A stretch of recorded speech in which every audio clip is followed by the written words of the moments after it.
ما بعد فاعوذ باللہ من الشیطان الرجیم بسم اللہ الرحمن الرحیم قال اللہ تعالی افحکم الجاہلیۃ یبغون ومن احسن من اللہ حکما لقوم یوقنون۔ محترم سامعین، قرآن مجید کی تلاوت کردہ آیت مبارکہ میں اللہ تعالیٰ فرماتے ہیں کہ کیا وہ لوگ جاہلیت کے سے حکم کو تلاش کرتے ہیں، ومن احسن من اللہ حکما، اور اللہ کے حکم سے بہتر حکم کس کا ہو سکتا ہے، لقوم یوقنون، ایسی قوم کے لیے جو یقین رکھتی ہو۔ اللہ تعالیٰ نے انسانیت کی تخلیق کی اور انسانیت نے زندگی کیسے گزارنا ہے اس کے قوانین بھی اللہ تعالیٰ نے دیے۔ معاشرے کو پرامن رہنے کے لیے، مجرموں کی سرکوبی کے لیے، عزت نفس اس کے تحفظ کے لیے، جانوں کے تحفظ کے لیے، مال کے تحفظ کے لیے، دین کے تحفظ کے لیے اصول و ضوابط اور قوانین بھی اللہ تعالیٰ نے دیے، جس کو آپ صلی اللہ علیہ وسلم نے ہم تک پہنچایا۔ یہی شریعت ہے، یہی دین ہے۔ قرآن و سنہ نے زندگی گزارنے کے دوران میں جتنی چیزوں سے واسطہ پڑتا ہے، وہ اجتماعیت ہو، وہ انفرادی حیثیت ہو، اس کا تعلق معیشت کے ساتھ ہو، اس کا تعلق سیاست کے ساتھ ہو یا معاشرت کے ساتھ ہو، بڑی وضاحت کے ساتھ قوانین دیے۔ لیکن دین کو چونکہ ہم نے اپنی زندگیوں پہ انفرادی اعتبار سے پوری طرح اور اجتماعی اعتبار سے تو بالکل بھی زندگیوں پر لاگو نہیں کیا، سو ہمیں یوں لگا ہم سے مراد ہمارے حکمران اور وہ لوگ جو قانون سازی کرتے ہیں اور جو قوانین کو نافذ کرتے ہیں، ان کو یوں لگا کہ جو اسلام کے قوانین ہیں ان کا نفاذ یا تو ممکن نہیں ہے یا کم از کم مشکل ضرور ہے۔ اور اس کے پیچھے وجہ کیا ہے؟ ان کو یوں لگتا ہے کہ یہ قوانین شاید انسانیت کے خلاف ہیں، انسانیت اور انسان کے حقوق کے خلاف ہے، نعوذ باللہ من ذالک۔ جو انسان کے حقوق کا تحفظ کرنے آئے تھے وہ یوں لگنا شروع ہوئے کہ یہ اس کے خلاف ہے۔ مثال کے طور پہ جو اسلام نے جزا اور سزا کے ضابطے اور اصول دیے ہیں، جب ان کے نفاذ کی بات ہوتی ہے تو ایک بہت بڑا طبقہ جو ہے وہ یہ کہتا ہے کہ ہم یہاں طالبان کا نظام نہیں آنے دیں گے، ہم یہاں، آپ نے بہت سنا ہوگا یہ، طالبان کا نظام نہیں آنے دیں گے۔ اس کا مطلب کیا ہے؟ طالبان کیا کرتے تھے؟ طالبان کی سب سے بڑی غلطی کیا تھی؟ حدود کا نفاذ تھا نا، حدود نافذ کی انہوں نے، ہمیں نہیں اچھا لگا۔ گویا کہ ہمیں یوں لگتا ہے کہ جو طالبان کا نظام ہے وہ کوئی جنگل کا سا قانون ہے، وہ جنگل کا نظام ہے جہاں انسانیت کی توہین ہوتی ہے، جہاں انسانیت پر ظلم اور جبر ہوتا ہے۔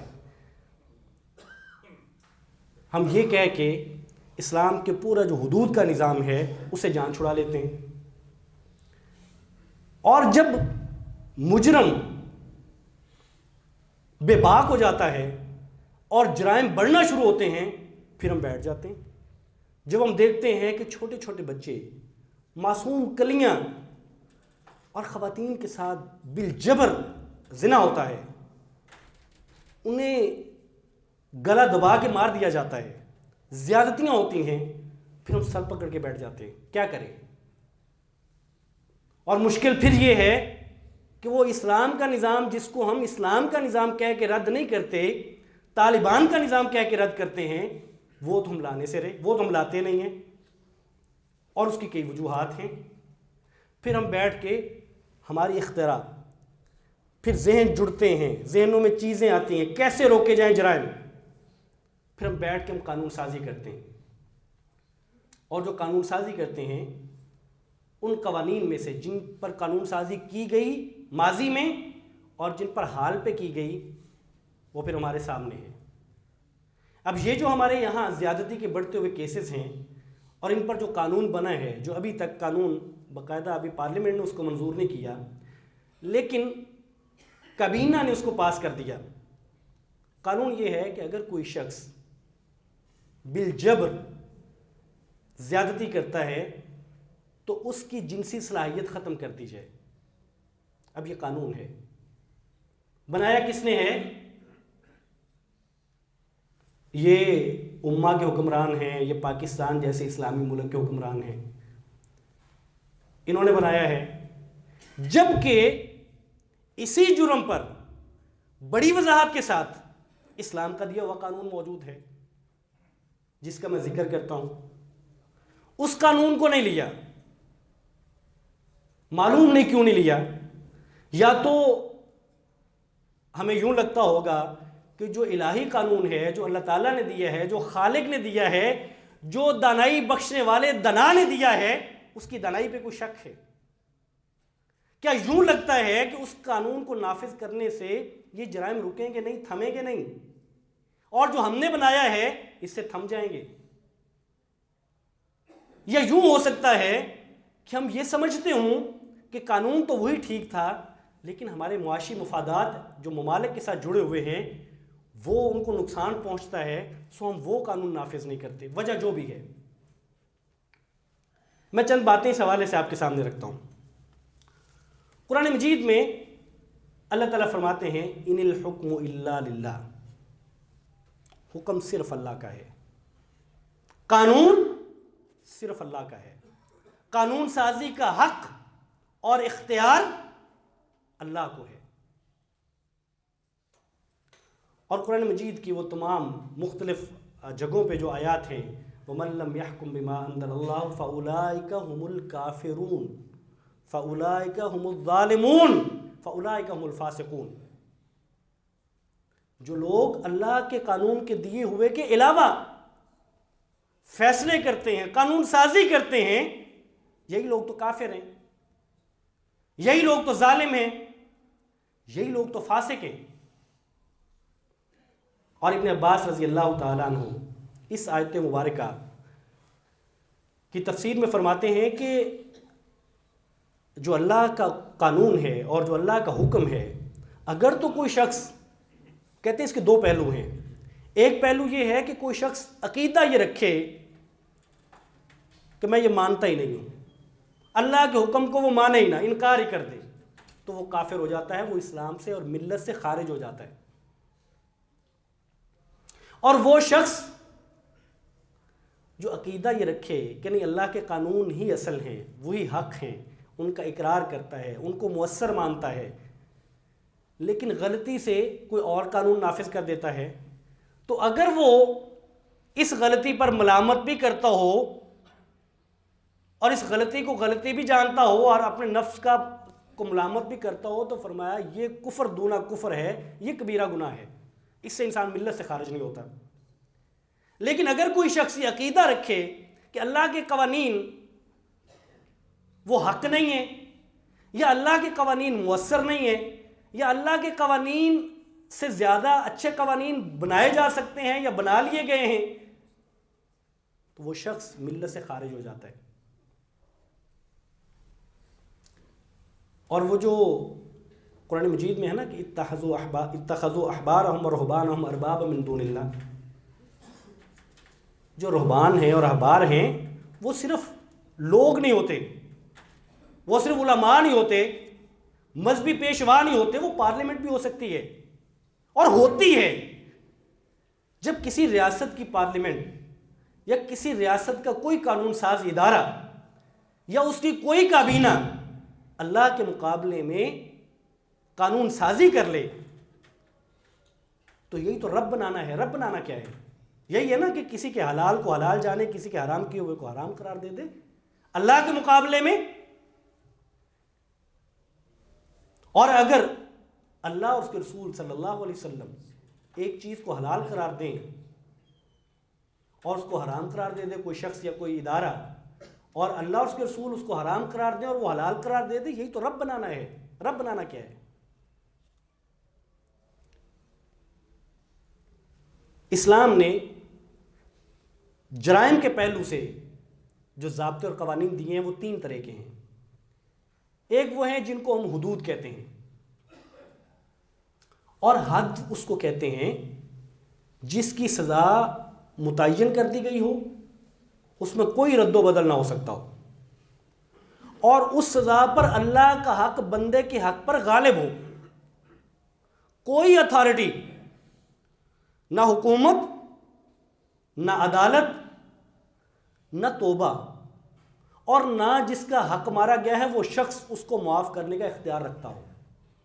حد وہ ہے، ایک شخص نے چوری کی، چوری کر لی، چوری کی سزا اسلام یہ کہتا ہے السارق والسارقۃ فاقطعوا ایدیہما، چور مرد ہے یا عورت ہے اس کے ہاتھ کاٹ دیں۔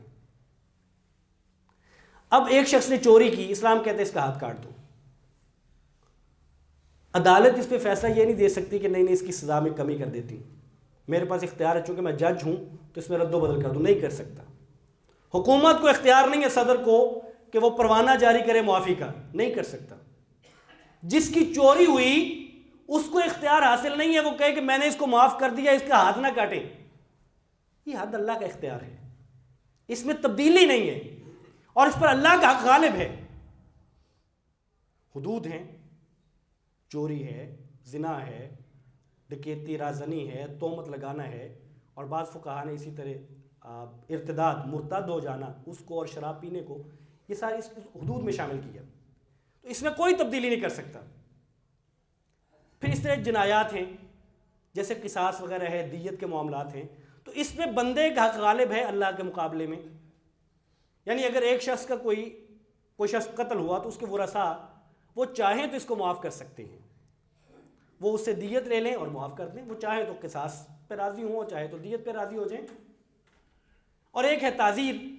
تعزیر وہ ہے جو ہے وہ چیزیں تو ممنوعات میں سے ہیں، اللہ کی منع کی ہوئی ہیں، لیکن منع شریعت نے کر دی، لیکن اس کی جو سزا ہے وہ متعین نہیں کی، وہ حاکم اور راضی پر، اس کے قاضی پر چھوڑ دی کہ وہ جو چاہے اس واقعے کی نوعیت، اس کے اثرات اور اس کا جو بھی امپیکٹس ہیں اس کو سامنے رکھ کے جو بھی سزا اس کی دے سکتا ہے وہ دے دے۔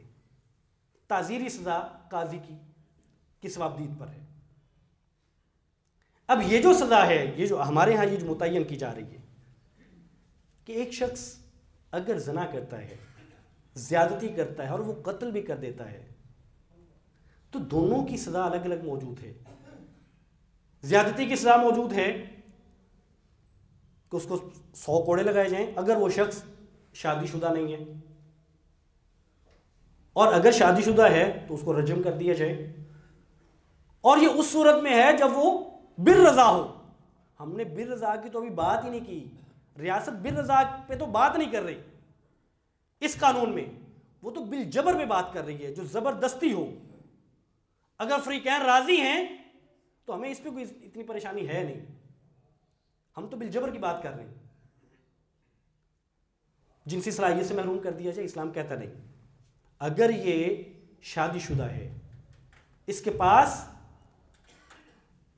صلاحیت بھی ہے، اور اللہ تعالیٰ نے بیوی کی صورت میں اس کو یہ حق دے رکھا ہے کہ وہ اپنی جنسی تسکین کر سکے، اور پھر اگر یہ زیادتی کرتا ہے تو اسلام کہتا ہے اس کو رجم کر دیں، اس کو جینے کا حق نہیں ہے، اس کو 100 کوڑے بھی لگائیں اور اس کو رجم بھی کریں۔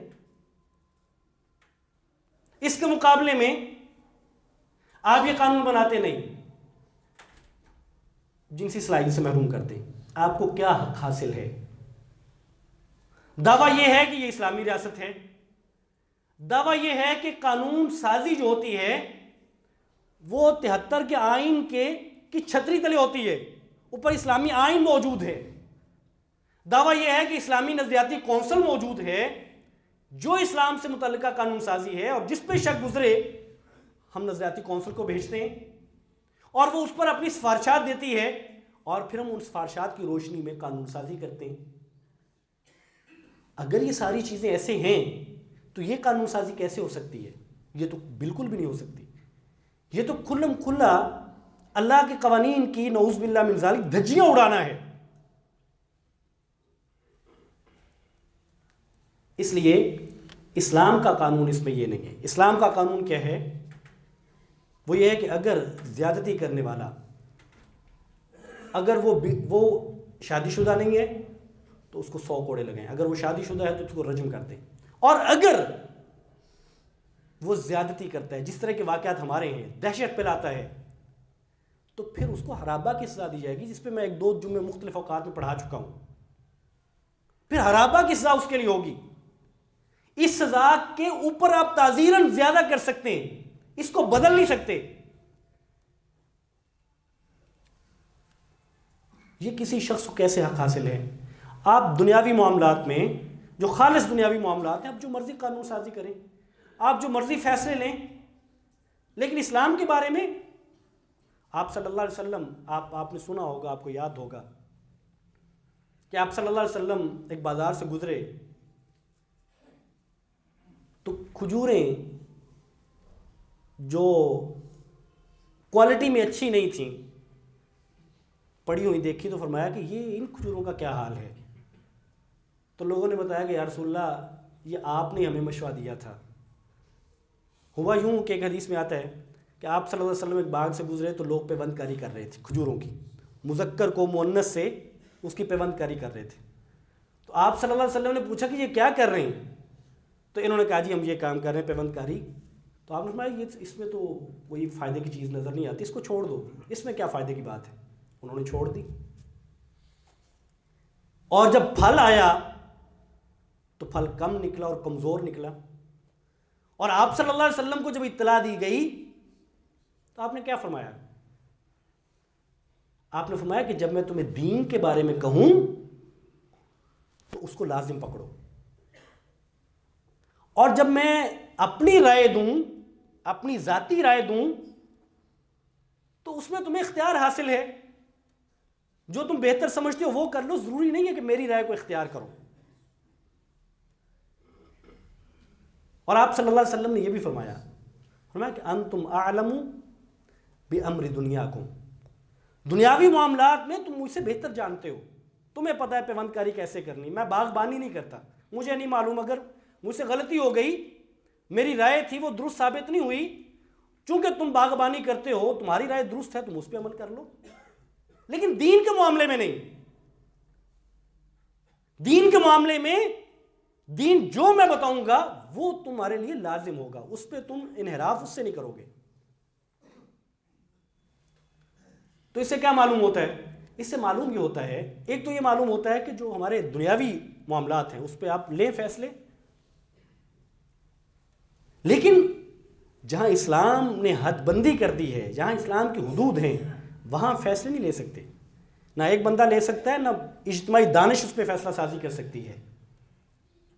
اور پھر سے یہ بھی معلوم ہوتا ہے، میں ایک رویے کی بات بھی کر دوں ساتھ، اس سے یہ بھی معلوم ہوتا ہے کہ جو بندہ جس میدان کا ہے اس کو اس میدان میں اتھارٹی تسلیم کرنا چاہیے، اس سے اس میدان میں رائے لینی چاہیے، اس سے اس میدان میں اس کی رائے کو قبول کرنا چاہیے۔ مطلب ایک شخص جو ہے پیشے کے اعتبار سے انجینئر ہو اور اس کا دعویٰ ہو کہ دین سب سے بہتر میں بتاتا ہوں، میرے سے بہتر کوئی نہیں بتا سکتا، یہ مولوی تو غلط باتیں بتاتے ہیں آپ لوگوں کو، جو صحیح دین بتاتا ہوں بغیر کسی فرقے کا لحاظ رکھے وہ میں بتاتا ہوں، اور وہ بدبخت پہنچتے پہنچتے صحابہ اکرام کی شان میں گستاخی تک کر جائے، تو یہی تو معاملہ ہے۔ تمہارا تو میدان نہیں تھا، تم نے تو پڑھا نہیں ہے، تم نے سب کو رون دیا اور تم نے کہا کہ دین میں صحیح بتا سکتا ہوں، تمہارا میدان نہیں ہے۔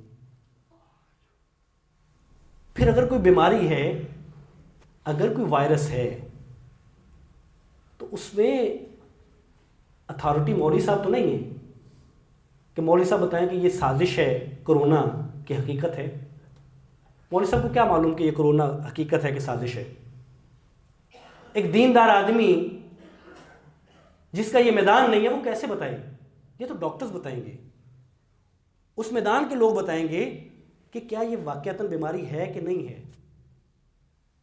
جن ڈاکٹرز پر اب غیر مسلموں پہ اعتماد نہیں، مسلمان ڈاکٹرز اور کثیر تعداد میں، اگر ہم وہاں بھی نہ مانیں کہ نہیں یہ سازش ہے، تو یہ درست رویہ نہیں ہے. یہ رویے شعور پر مبنی رویے ہونے چاہیے، اور آپ صلی اللہ علیہ وسلم کے یہ سکھائے ہوئے ہیں. تو اس حدیث مبارکہ سے یہ بھی معلوم ہوتا ہے کہ جو جس کا میدان ہے اس میدان میں اس کی رائے کو اہمیت دینی چاہیے. تو یہاں جو بات میرے موضوع سے متعلق ہے وہ یہ ہے کہ چونکہ یہ معاملہ باغبانی کا تھا، یہ دینی معاملہ نہیں تھا، تو آپ صلی اللہ علیہ وسلم نے، اور اسی طرح کی کئی مثالیں، آپ صلی اللہ علیہ وسلم رائے دیتے، صحابہ کرام پوچھ لیا کرتے کہ یا رسول اللہ یہ دین ہے، یہ اللہ کا حکم ہے یا آپ کی رائے ہے؟ اگر آپ صلی اللہ علیہ وسلم فرماتے کہ یہ دین ہے تو خاموش ہو جاتے، کیونکہ جب دین کی بات ہوتی ہے تو پھر اگر مگر نہیں ہوتا، پھر رائے زنی نہیں ہوتی، پھر یہ نہیں بندہ کہتا کہ جو میری بدعملی ہے میں اس کو کیسے چھپا لوں دین کے پیچھے، پھر میں کہوں اس میں حرجی کیا ہے، پھر میں کہوں کہ اصل یہ نہیں ہے، اصل تو حقوق العباد ہوتے ہیں، اصل تو فلاں ہوتا ہے، جو میں کر رہا ہوں وہ اصل ہوتا ہے. نماز پڑھنی میرے لیے مشکل ہے، میں نماز کو اصل ہی نہ سمجھوں، میں کہوں جی اصل تو لوگوں کی خدمت کرنا اصل کام ہے، میں اس کی فضیلت بتاتا رہوں. تو جب دین کی بات ہے تو دین مکمل دین، پورا پیکج، اس پہ عمل کرنا ہے، اور اس پہ اگر مگر چونکہ چنانچہ نہیں ہے. اور پھر اگر آپ صلی اللہ علیہ وسلم فرماتے کہ یہ میری ذاتی رائے ہے تو صحابہ کرام بڑی کھل کے رائے دیتے تھے. آپ جنگ احد کو دیکھیں، جنگ احد میں آپ صلی اللہ علیہ وسلم کی رائے یہ تھی کہ شہر کے اندر قلعہ بند ہو کے یہاں جنگ لڑنی چاہیے. صحابہ کرام میں سے اکثر کی رائے تھی کہ نہیں، کھلے میدان میں جا کے لڑنی چاہیے. آپ صلی اللہ علیہ وسلم نے اپنی رائے پر اصرار نہیں کیا، صحابہ کرام کی رائے کو اختیار کیا اور کھلے میدان میں جا کے لڑے. خندق میں بنو غطفان کو آپ صلی اللہ علیہ وسلم کی رائے یہ تھی کہ قریش سے کاٹ لینا چاہیے، ان کے ساتھ معاہدہ کر لیں کہ جب کھجوریں آئیں گی تو اس کا تیسرا حصہ ہم آپ کو دے دیں گے، آپ قریش کا ساتھ چھوڑ دیں. صحابہ کرام نے کہا کہ یا رسول اللہ یہ رائے آپ صلی اللہ علیہ وسلم کی ذاتی رائے تھی. صحابہ نے کہا یا رسول اللہ نہیں، ہم نہیں ایسے کریں گے، اگر یہ آپ کی رائے ہے تو ہم رائے یہ دیتے ہیں کہ ہم تو تب ان کو کھجوریں نہیں دیتے تھے جب ہم توحید کے قائل نہیں تھے، آئے تو اللہ کو ایک مانتے ہیں، ہم تو ایک دانہ نہیں کھجوروں کا دیں گے. آپ صلی اللہ علیہ وسلم نے اپنی رائے واپس لے لی. جب ذاتی رائے، جب دنیا کا معاملہ ہے تو جو جس میدان کا ہے اس میں فیصلے لے، اس میں رائے دے، اس پہ عمل کرے.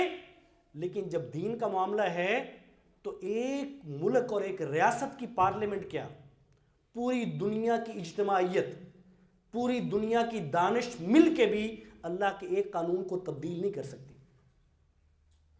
نہیں تبدیلی لا سکتی. اور اس سلسلے کی آخری بات کہ بسا اوقات ہمیں یوں لگتا ہے کہ اللہ ہی کے قوانین کو نافذ کرنا چاہیے اور وہ بڑے مؤثر ہیں، لیکن ہماری مجبوریاں، ہم مجبوریوں کے لیے ان قوانین کو پس پش ڈال دیتے ہیں. مثال کے طور پہ اب یہ جو سزا ہے اس کے پیچھے وجوہات میں سے ایک وجہ یہ لگ رہی ہے کہ چونکہ جو مختلف ممالک کا اتحاد ہے یورپی یونین کے نام سے، ان کے ہمیشہ سے مطالبہ رہا ہے کہ سزائے موت نہیں کسی کو دیں، آپ کسی بھی جرم کی سزا سزائے موت نہیں ہونی چاہیے. اب جب یہ فیصلہ ہوا کابینہ میں تو وہاں کچھ وزراء نے کہا کہ سزائے موت ہونی چاہیے اور کھلے عام ہونی چاہیے تاکہ عبرت بنے یہ لوگ. لیکن چونکہ آپ کی تجارت ان کے ساتھ ہے، آپ کے مالی مفادات ان کے ساتھ ہیں، تو آپ کہتے ہیں نہیں رہنے دیں، چونکہ اگر اس پہ عمل کریں گے تو نقصان ہوگا، معاشی طور پہ نقصان ہو سکتا ہے. تو اصل فائدہ اور اصل نقصان، یہ نقصان ہو سکتا ہے لیکن یہ نقصان بہت چھوٹا ہوگا اس کے مقابلے میں کہ آپ اللہ کے قوانین کو پس پش ڈال دیں. اور یورپی یونین یہ ایک عجیب منافقت ہے، ایک عجیب دوگلا پن ہے. اب مجھے بتائیے کہ ایک مجرم کو سزا نہیں دے سکتے، وہ جتنا گھنونا جرم کر لے، وہ مسجد میں جا کے دسیوں نمازیوں کو شہید کر دے، آپ اس کو سزا موت نہیں دیتے. حالانکہ اس نے موت کی سزا دے دی اور دسیوں لوگوں کو دے دی، آپ نہیں دیتے. آپ کو لگتا ہے کہ نہیں جو جان بچ سکتی ہے اس کو بچا لینا چاہیے. تو حضرات گرامی قدر، ہم یہ دیکھتے ہیں کہ یہ قانون سازی بھی موجود ہے، لیکن اس کے باوجود جو جنگیں لڑی جا رہی ہیں اس وقت مسلمان ممالک پہ، عام طور پہ افغانستان ہو، شام ہو، عراق ہو، بوسنیا ہو، جتنے ممالک ہیں، مجھے بتائیے ان میں سے کتنی جنگوں میں کتنے یورپین کنٹریز شامل ہیں؟ اور جب وہ بمباری کرتے ہیں کن پہ کرتے ہیں؟ ہم تو انہیں حریت پسند کہتے ہیں، اپنے وطن کے تحفظ کے لیے اور اسلام کے تحفظ کے لیے لڑنے والے کہتے ہیں. آپ اس کو مجرم سمجھتے ہو، انہیں دہشت گرد کہتے ہو. تو مجھے بتائیں جب آپ کے ہاں کسی بھی جرم کی سزا موت نہیں ہے تو بھلے یہ دہشت گرد ہیں، ان کی سزا موت کیسے ہو گئی؟ ان کو کیسے بمبوں سے اڑا دیتے ہو؟ کیسے بمباری کر کے خاندانوں کے خاندان اڑا دیتے ہو؟ کیسے سینکڑوں لوگ اور ہزاروں شہادتیں ہوتی ہیں وہ آپ کی بمباری سے ہوئی ہیں؟ جانوں کا تحفظ وہاں کیوں نہیں ہوتا؟ جانیں قیمتی وہاں کیوں نہیں ہوتی؟ یہ سارے لوگ اس میں شامل ہیں. تو حضرات گرامی قدر، بات صرف اتنی ہے، میں اور آپ انفرادی حیثیت میں ہوں یا ہم بطور ریاست کے اجتماعی حیثیت میں ہوں، اللہ کے قوانین کا نفاذ انفرادی حیثیت میں اپنی زندگیوں پر اور اجتماعی حیثیت میں اپنی زندگیوں پر، یہ اس دنیا جس کی ترقی کے لیے ہمیشہ ہم پریشان رہتے ہیں، اس دنیا اور اگلی دنیا آخرت دونوں کی کامیابی کی ضامن ہے. اس لیے ہمیں اس کے لیے انفرادی حیثیت میں بھی کوشش کرنی چاہیے، جو جیسے کر سکتا ہے کہ قوانین اسلام کے قوانین ہوں گے، اس خالق کے ہوں گے جس نے اس مخلوق کو پیدا کیا ہے، اس مخلوق کی دانائی کو پیدا کیا ہے، جس دانائی سے یہ فیصلے کرتے ہیں. اور اس سلسلے کی آخری بات یہ ہے کہ قانون یہ بھی ایک رویہ ہے جس پر میں پہلے بھی بات کی، آج بھی کرنا چاہتا ہوں، کہ قانون اللہ کا ہے، حدود اللہ کی ہیں، لیکن ان کا نفاذ ریاست کرتی ہے، فرد نہیں کرتا. فرد نہیں کرتا. یہ کسی فرد کو حق حاصل نہیں ہے کہ وہ اٹھے اور حد نافذ کر دے. مجرم کا جرم جو بھی ہے، اس کی سزا جو بھی ہے، وہ ریاست دیتی ہے، وہ فرد نہیں دیتا. اور اگر ریاست سزا نہیں دیتی، قاضی فیصلے میں گڑبڑ کر جاتا ہے کسی وجہ سے، دباؤ کی وجہ سے، لالچ کی وجہ سے، ریاست نہیں کرتی، تو اللہ کے ہاں مجرم یہ قاضی اور یہ حکمران ہے، آپ اور میں نہیں ہیں. اس لیے خود کو یہ سمجھ کے کہ شاید ہم مجرم ہو جائیں اور ہم تلوار اٹھا کے کسی کو قتل کر دیں، یہ اسلام کا دیا ہوا رویہ نہیں ہے. اس لیے اگر کوئی شخص چوری کرتا ہے تو کبھی نہیں ہوا، نہ کبھی ہم نے دیکھا کہ کوئی شخص کلہاڑا پکڑ کے چل پڑا ہو کہ میں اس کا ہاتھ کاٹ دوں گا، لیکن جانیں ہم لے لیتے ہیں. تو ایک بات اس سلسلے کی یہ ہے کہ قانون وہ ہے جو اللہ کا دیا ہوا قانون ہے، اور اسی میں نجات ہے، اس دنیا میں کی بھی اور آخرت میں بھی. اور قانون کا جو نفاذ ہے وہ ریاست کی ذمہ داری ہے، فرد کی نہیں ہے.